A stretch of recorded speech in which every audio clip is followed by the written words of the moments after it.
ठिक छ। हजुरको जस्तै अहिलेको मैले चाहिँ अब अहिलेको रिसेन्ट सिनेरियोसँग पनि जोड्न चाहेँ।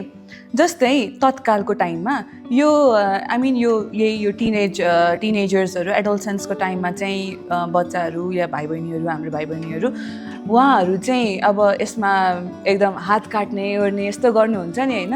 हजुरको चाहिँ केही मेसेज छ उहाँहरूलाई like love your self first होइन।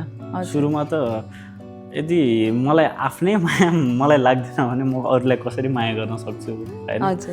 यदि आफ्नै केयर छैन भने म अरूको केयर कसरी गर्न सक्छु, त देखावटी भइहाल्यो नि।